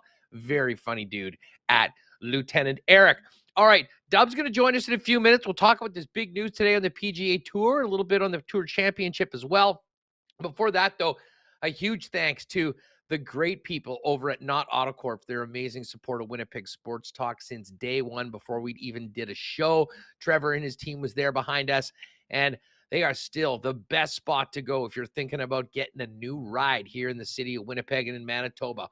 Why not get into the car of your dreams at a great price with the help of the Not team? Pop down and see them at Waverly and McGillivray. Check out, if you're thinking about going electric too, talk to the experts at Not. I've got a great Tesla experience program, which you can test drive, feel what it's like, and, find out what's different about an electric car from the traditional ones that you've probably been driving all your life. Not Autocorp, Waverly and McGillivray, and find out everything they've got going online at not.ca. Well, gang, we are 8 days away from our first ever Winnipeg Sports Talk Sports Trivia Night, happening at Little Brown Jug on September 1st. This is going to be so much fun. I've been putting together questions and topics over the course of the last couple weeks. Some more work to do before next Thursday, but certainly hope to see many of you there. And we got a great feedback. I mean, before we even put this out on social media or anything, mentioned it in the chat, and a number of you jumped on seats. Thanks very much for doing that. If you haven't already, count yourself in right now. I just put it into the chat a little while ago, so you might have to go up, but click on that link. Again, the tickets, essentially, you're just buying your first beer, which confirms your attendance, because we do have limited capacity at Little Brown Jug for this. But I hope to see you all there. It should be a great way to get into September and hook up again with the WST crew. And, of course, if you're needing some beers for tailgating beforehand or another great summer weekend, Little Brown Jug is the spot on William Avenue. You can also pick up the Great Taste of 1919 and all their other brews at your favorite beer store or your local Manitoba Liquor Marts location. And hey, Nick and Nikki DQ, speaking of people that have been with us from day one, were there, just like Not Autocorp, before we'd ever even done a show. I mean, just amazing supporters of Winnipeg Sports Talk, and one of our favorite customers, or one of our favorite clients to support in turn, because, of course, that means going and getting a great taste in maybe Reese's Pieces Cookie Dough Blizzard, the new Kit Kat Blizzard, and, of course, all those great stack burgers that they relaunched a few months ago, which are absolutely phenomenal and criminally underrated in the fast food game. Nick and Nikki DQ have 4 locations in Winnipeg and Southern Manitoba: the DQ in Niverville, DQ Northgate, DQ Polo Park, and DQ St. Anne's. Pop on down, enjoy the great taste of DQ. Tell them your boys at Winnipeg Sports Talk sent you. And if you do have a need for a DQ cake coming up over the next little while, hit them up on Instagram at DQ Manitoba. and they'll be happy to get it custom made for you, ready to pick up quick and easy at any of the 4 Nick and Nikki DQs. All right, back by popular demand. The people ask, we provide. One of our favorites here on Winnipeg Sports Talk joins me at a very perfect time with all the crazy news in the golf world. You know him well, Mr. Dubsy on Twitter. It is the one and only Dubs Anderson from Sportsgrid. Dubs, what's up, man? It's great to have you back on the show. Hustler, happy Wednesday, my man. I tell you what, I absolutely live for the drama. This is like watching 2 drunk guys at the bar trying to scrap it out. Someone's like, you better go up there and interject. No. Just let it play out, baby. Every single day, new stories are dropping for the PGA Tour. The big news there today, they're going to do exactly what Liv have announced. They're going to go to shorter schedule, bigger prize purses. They're going to reward the best players in the game. Essentially, they're buying a bit of loyalty. This is what Liv got criticized for. I turn it back a couple of months. Who's the worst guy in the world? The worst guy on the planet? It's lefty Phil Mickelson. Now, everything that he was harping on about, it's starting to come to fruition. I seen the meme floating around there. Greg Norman up against Jay Monahan. Hey, can I copy your homework? Sure, just make sure it looks different. It doesn't look too different now, does it? But another fantastic week here to cap off. What an interesting season for the PGA Tour, the Tour Championship coming right up here. More money, more problems here on a Wednesday, Hustler. Always good to catch you, my man. Oh, man, that's a hell of an intro, Dubs. We'll talk about the Tour Championship in a minute, but, I mean, the huge story of the day, you just referred to it, a huge announcement with the significant change to the PGA Tour schedule and a hell of a lot more cheddar on the line. It sounds like 12 tournaments are going to be enhanced events with $15 to $20 million purses. And the top players in the world will commit to play all those in addition to 3 more. Here's the first question, Dubs. Where did all this money come from? Yeah, sorry, boys. I just had the Brinks truck parked downstairs. Let's bring it up for the golfers now. I mean, the PGA Tour makes billions of dollars, Hustler, and we've been sitting on it. That's the funny part, how easy Jay Monahan has found these dollars. And he was asked there in the press this morning, do you wish you could go back in time? No, I've played it exactly. Please, the PGA Tour hasn't changed in 30 years. Liv comes along, and these are the most changes we've ever seen in professional golf. It's a monumental week, if you will. It's good for the players. We're going to reward the golfers through the Player Impact Program as well. That goes from 10 golfers to 20 golfers. We're going to get away from the clickbait of social media, reward these guys on how well they're playing in the media, internet searches. So I think that's a fantastic effort. And it's great to get some of these big names showing up. But what happens to the other events? The John Deere Classic is now going to have no one coming into town. The Honda Classic is now going to have none of these big names because not only are they going to play in the elevated series, 12 events averaging $20 million prizes, which is a lot of money. You know, golfers are now going to start saying, well, it's not different to Live. Maybe I should stay here. But again, we're not going to pay these golfers an incentive to sign up. That's obviously the big thing that the Live Series have going for it. But how many more spots does Greg Norman have? Is it just Greg versus Jay Monahan? 48 guys. There's rumors that there's 7 other golfers about to jump ship after this week. But I think it's fantastic for the PGA Tour. But my only concern is what happens to these other tournaments. We've still got a 40-plus season schedule. That is a lot of golf. We'll get to see some young guys coming through the system. It's going to reward and give a couple of opportunities, on that front, if you will. So maybe that's a good thing. But again, for these golfers to play 12 elevated events, they'll still play the major championships. They'll still play the FedEx Cup playoffs. And the players, it's good to get all the boys together. I just hope, there's more details to come in the next 40 days or so, that the 4 elevated events, which we don't know about as yet, they bounce those around to some of these other lesser tournaments every season so we can see some new spots, get these big names showing up. Because the last couple of months, Hustler, if I'm one of the sponsors for the PGA Tour, let's talk about the tractor tournament, the John Deere Classic, not to go all in, but I'm paying millions of dollars, and who's showing up? It's Hustler and Dubsy shooting 82s on Thursday and Friday. That's not good enough from the PGA Tour. So that's one area that they've had to address, and I think it's fantastic for the sport. But, Dubsy's a complete golf degen. How much golf can we really get into? We've got the Live Series now. Tiger and Rory, they announced that they've got this stadium tour coming up, for Monday Night Football. I've got concerns about that as well. Well, and we'll talk about that in just a second. But just quickly, here, people are interesting. You see these events. that are the enhanced events. There's the Tournament of Champions, the Genesis, Arnold Palmer, the players, obviously, the match play. You got your majors in there, Arnie's tournament, the Memorial, and then the FedEx Cup playoffs event. The Canadian Open, the RBC Canadian Open, was in a situation where, from years ago, it was right after the British Open. No one wanted to come. It was very difficult to get guys. It was essentially the Team RBC guys that would come. They've now moved it leading into the U.S. Open, which has been huge for them. A lot of guys like to play the week before, and hopefully that continues. But as a non-enhanced event, how do you think this announcement today will affect a tournament like the Canadian Open, especially one maybe unlike the Open that doesn't have the advantage of being that warm-up to a major championship?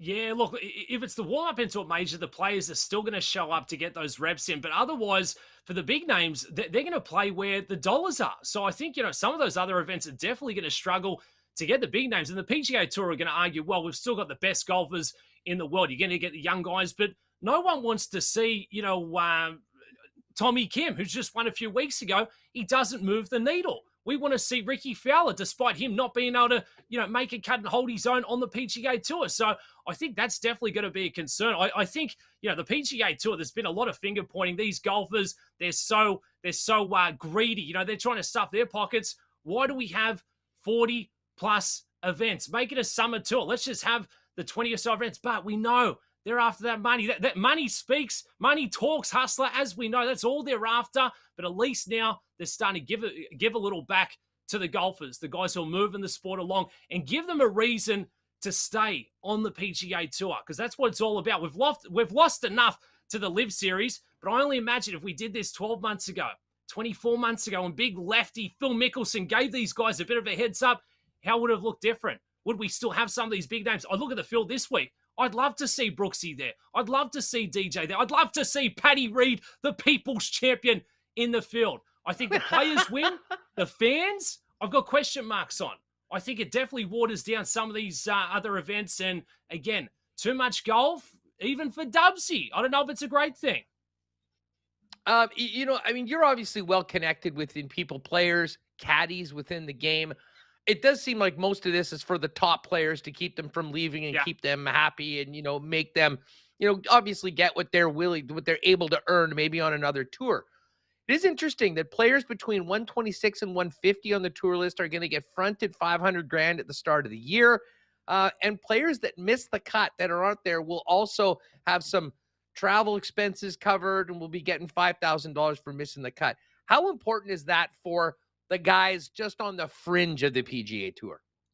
Yeah, I think it really sets them up well for success. So even the rookies, they're going to get $500,000 up front. Now they can spend that on bringing their coaches, on better accommodation. That's going to try and give them a better chance of locking up that status. And that's where we're susceptible, Hustler. It's the same as professional tennis. When a big, body like, the Live Series comes in, they can just snatch players because we don't really have them under contract. So I think by locking up some of the young talent coming on to the scene, tremendous from the PGA Tour. It's going to keep them here for the next couple of years, and that is the biggest strength we've got here on the PGA Tour. You've got the guys coming from the Corn Ferry Tour. You've got the guys from the DP World Tour now funneling here into the States. So when I say it's going to be the best of the best, it absolutely is, and that's what's going against the Live Series. There's no real pathways, progression. There's no incentive, to keep practicing or keep showing up because you got that bag from day one. So these young guys getting $500,000 up front as they earn throughout the season. Now, most of the guys, they'll probably surpass that.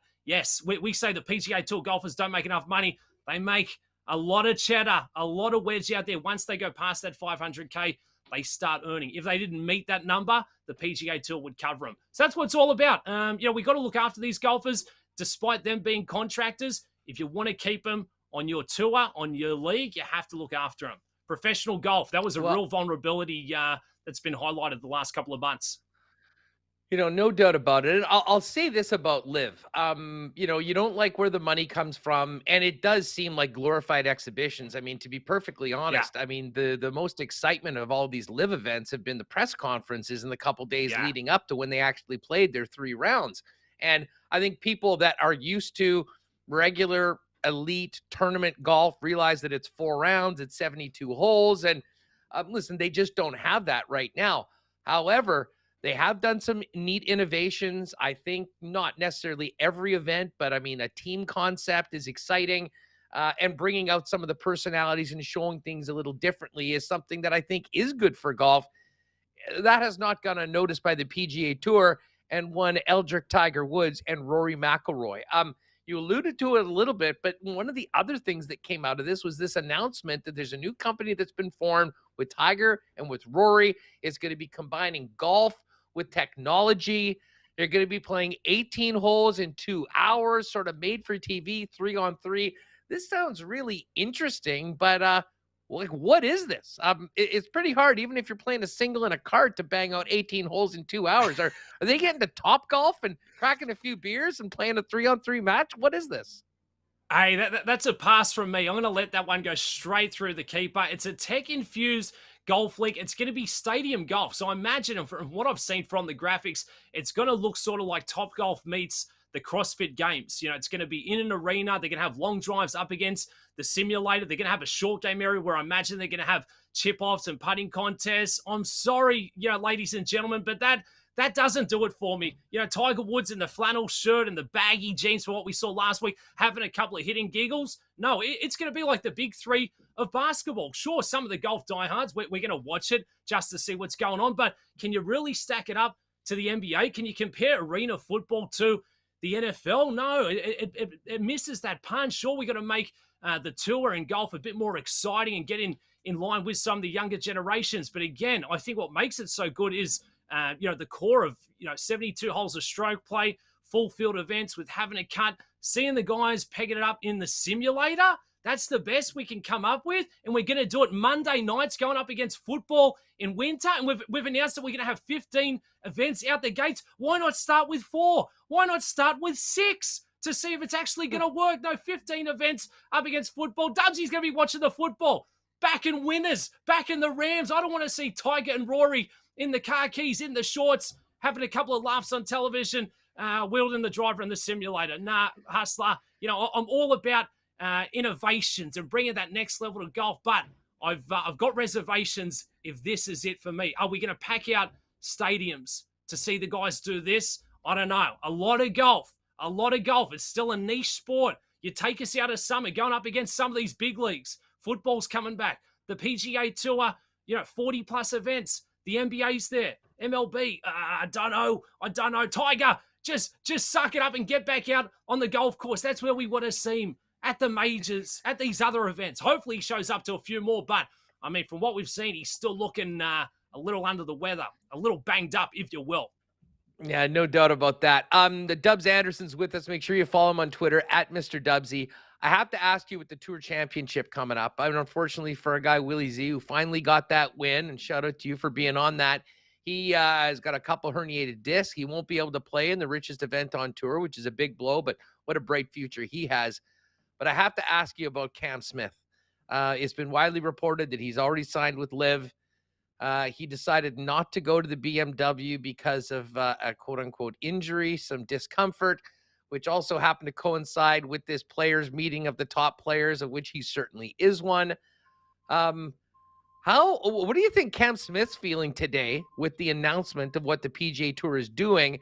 And how awkward is it going to be for Cam Smith playing in this Tour Championship against all of his peers that seemingly are staying there, with everyone knowing that he's got one foot out the door? Yeah, look, I think he'll be awkward, but he'll suck it up and get on with the job. Cam Smith is a really humble dude. He likes his, fast cars. He comes from humble beginnings. If it's 20 million, 50 million, 100 million, I don't think that's the big thing. That's going to be a real nice, check coming in the mail for him. But I think he just wants a shorter schedule like most of these golfers. And if Scotty Scheffler is the best golfer in the world, or the best golfer this season, Cameron Smith is right next to him. What a year he's had. The old, what was it, the hip injury? I was out there in Memphis 2 weeks ago. He was moving pretty freely. But I turn it back to that two-stroke penalty he got at the FedEx St. Jude a couple of weeks ago. That's what's wrong with the PGA Tour? Like, why are we not making changes out there in the golf course with some of these old stuffy rulings that go against the player? Maybe that was the final straw. But again, if Cameron Smith was staying on the PGA Tour, he would shut all these rumors down and saying, I'm very happy where I am. This has given me great opportunities. Let's move on with business. Just like Rory McIlroy, JT, Scheffler, and Rambo have done. So I think it's inevitable, probably early next week, that Cameron Smith will announce that he's going. There's meant to be 7 guys making the jump. Now, that's going to take him out of the President's Cup, but I really don't think a young guy like Cam Smith is going to be too fussed about that one. Can he make a run this week? Yes, absolutely. Small field, bit of a wacky event, only 29 golfers. And as you touched on, very disappointing for Will Zalatoris not to be there in attendance. He will get $500,000 for coming dead last. I'm hearing whispers that he threw the back out when he finally lifted that trophy for the FedEx St. Jude. We know Willie Z's only about 140 pounds ringing wet there, but hopefully he gets himself sorted. And again, when stadium golf comes along, why are these golfers going to be taking it seriously and singing, swinging for the fences if they can injure themselves? They've got to keep it straight, try and have their bodies, sharp for these bigger events. Willie Z's injury, people say, golf ain't a dangerous game. We are athletes, one of the most dangerous sports in the business, Hustler. I'd have UFC and golf right online. That's how tough these boys are out there. Dubs, we know you like to put a little sprinkle down. This is such a weird tournament because it starts off because it starts off with this stagger and Scotty Scheffler starting at -10. Well, what's the strategy when you're going to make a couple wagers this weekend? Are you looking at the staggered start, or are you betting it with no strokes, almost like a regular tournament, although it won't look that way on the leaderboard? Hey, I'm going to have a slice of each, and don't let the shirt, have it twisted there. You got to get boring this week. You got to get a little chalky, especially when the handicaps come into play. Scheffler going off at 10 under par. That's a huge advantage. Cantlay goes off at 8. Some of the guys are starting 10 shots back from Scotty Scheffler. I'm sorry. That is too much ground to make up. So this is a week where I am going to get really chalky. I like Scotty Scheffler there. It's only 2-1, but this is a guy, 4 wins to his name this season. He enjoys being the top dog. He wants that challenge of being your front runner. I think he's been unflappable, at the majors, at some of these other events. So I think Scotty Scheffler is going to get it done. If you're looking for a bit of value, Sam Burns is a guy who's sneaking under the radar. You can get him at 20-1, a 3-time winner. He's got that diesel. He'll be playing with house money this week. No real expectation for him to make up the 5 shots, starting at 5 under par. He's only got to chip, a couple back Thursday, Friday, Saturday, and then he's right back in the mix. And he proved he can take down Scotty Scheffler earlier this season. If you're looking at the market with no handicaps, just low 72-hole stroke play score, don't sleep on my boy Adam Scott, the sweet swinging Australian. All us Aussies, great golf swings, except Dubsy. We're going to take Adam Scott at 33-1 and Sahith Theegala from 80-1 off the top rope. I said sham, wow, Hustler. Sahith Theegala, what a breakout season he's had. 80-1, 72-hole low score. No handicaps coming into that market for him.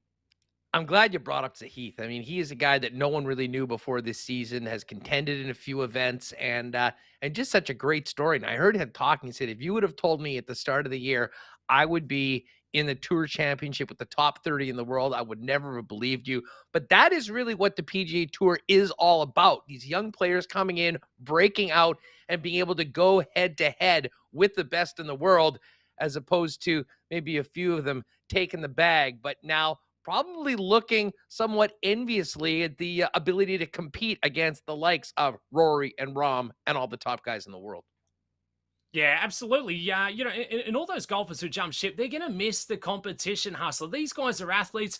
They've been raised that way. You want to compete against the best of the best in the world. And for all those golfers who filed, the lawsuit against the PGA Tour, sure enough, they want to come back. But maybe they do in 2 or 3 years. And what happens to guys like Ricky Fowler, who I guess could have warranted, a $50 million payday, who's now sticking around to play on the PGA Tour, and he's busting it just to try and make it through to the weekends to hold on to his tour card. Well, I guess the Player Impact Program is definitely going to help a guy like Ricky Fowler get starts in some of these big purse events, because now it's more towards the impact he's having throughout the media more so than his golf play. So I think that's a good thing. But Sahith Theegala, Cameron Young, Davis Riley, some of the great young names that have burst onto the scene this season for the PGA Tour. I was with Sahith 2 weeks ago in Memphis. Shout out my good mate Carl Smith on the bag for him. They're having a throwing contest. I'm like, boys, come on. Dubsy's got to get involved here. What are the stakes? What are we talking? You think these PGA Tour golfers are going to throw, a couple of K there on the line?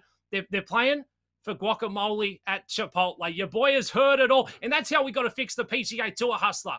Every scorer that goes around with these golfers every weekend, they're now taking bets. So Adam Scott, who's playing with Sahith Theegala, I'm going to give a long drive contest here, $30,000 of my own money. Hey, Roy McIlroy, I've got 5K. You missed that putt. Miss it, Noonan. And now suddenly they're invested in the game. I want to see these guys sweat like us punters over the weekend.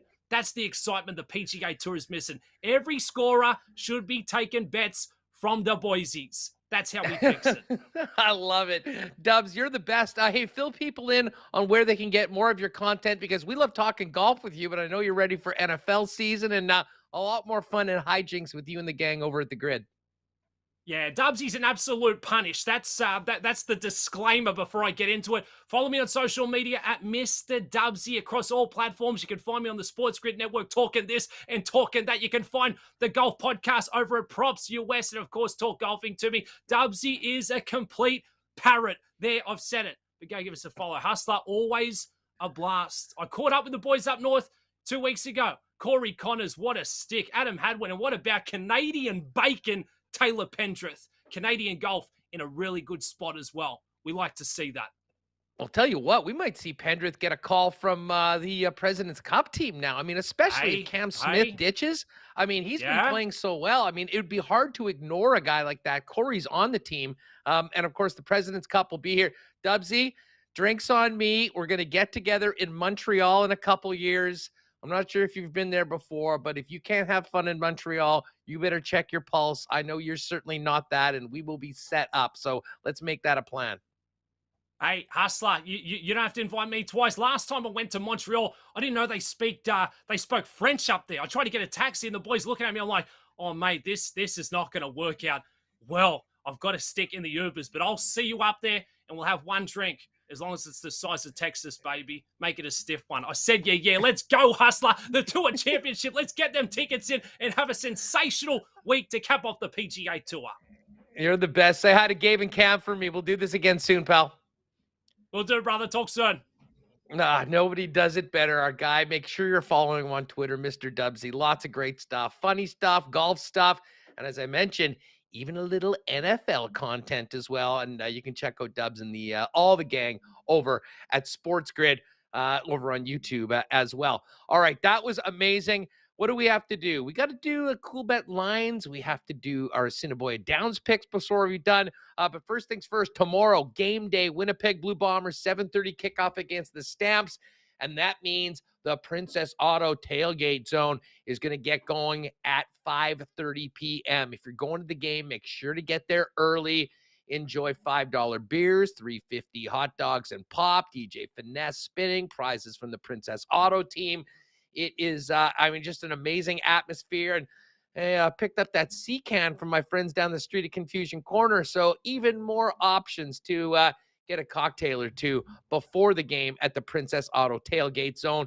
And of course, Princess Auto is the place where you'll find the best deals on the most unique assortment of tools and equipment around. Everything you need to complete the projects on your list or start something new is at Princess Auto. Visit them at one of two Winnipeg locations, Panet Road, Portage Avenue West, or shop online 24/7, 365 at princessauto.com. And speaking of the Princess Auto tailgate party in the Bomber game, you know you're going to be able to see and enjoy a few Canadian Club and Gingers, the new ready-to-drink pre-mixed cocktail drink of the summer, available throughout IG Field and at the tailgate zone because, of course, Canadian Club is the official whiskey, spirit, and sponsor of the back-to-back champion Winnipeg Blue Bombers. CC and all the Beam Suntory family products are available throughout IG Field tomorrow. And, of course, you can pick up CC and Ginger at your local beer store in six-packs and all the great tastes of Canadian Club at your local Manitoba Liquor Marts. All right, we'll do the Assiniboia Downs picks in a minute, but let's take a quick look and see what's going on over at Cool Bet today with our Cool Bet lines. And interesting to see what we've got here for the CFL games. Bombers still 6-point favorites against the Calgary Stampeders. kind of thought that might come down a little bit.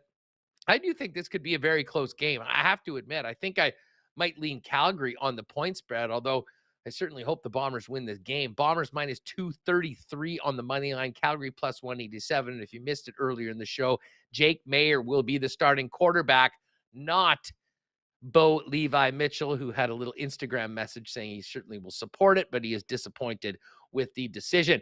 Argos were 3-point favorites. They're now 2.5-point favorites against the Ticats and minus 133 on the money line. Hamilton plus 110.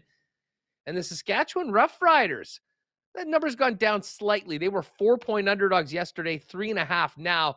Of course, the BC Lions without Nathan Rourke for the foreseeable future. We'll go at it with Michael O'Connor getting his first start of the season in the place of the super sophomore Nathan Rourke, who'd been tearing up the league. And the final game of the week, we're certainly not saving the best for last this week. It's the Ottawa Redblacks and the Edmonton Elks. Ottawa, 3-point underdogs on the road against the Elks, who haven't won in over almost 1,100 days at Commonwealth Stadium. Tonight in the majors, Blue Jays coming off that big win, smoking the Red Sox last night. They're back at it tonight. And the Blue Jays favored again, minus 152. Red Sox a home dog at plus 134.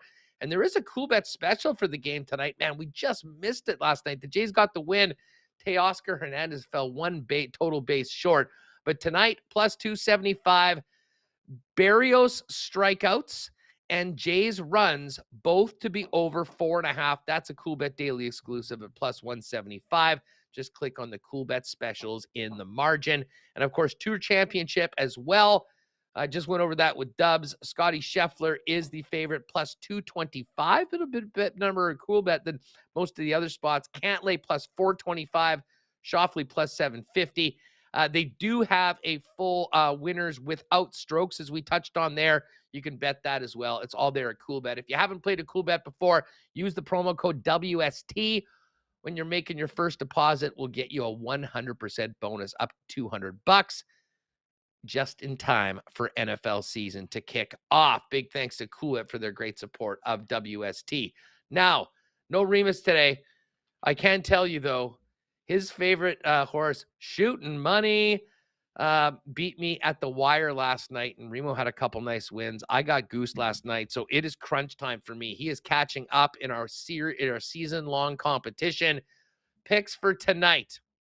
Race number 3, a 2-3 Quinella. Zig and the Whiskey Worked. Both of those horses have won for me earlier this year. We're putting them together in a Quinella. We'll throw a fin on that. Number 4, race number 4, number 7, Yola. We're going to go with a win on Yola. And then we're going 2 triactor boxes. Race number 6, we've got 5, 7, 9. L Chairman, Google It, and My Cowboy. A little bit chalky, but it's a big race. I mean, it's 9 horses, so you never know what can happen. And then in race number 7, we're taking the favorite, number 10, Barbie's Quest, along with number 5, Notable Nora, and adding in Wits Magic for another $6 triactor. If you would like to play at hpibet.com, open up an account there. That's where we're making our wagers. You can play at Assiniboia Downs and tracks all around the world. And of course, if you can't make it out for live racing tonight at Assiniboia Downs, pull it up on the YouTube channel.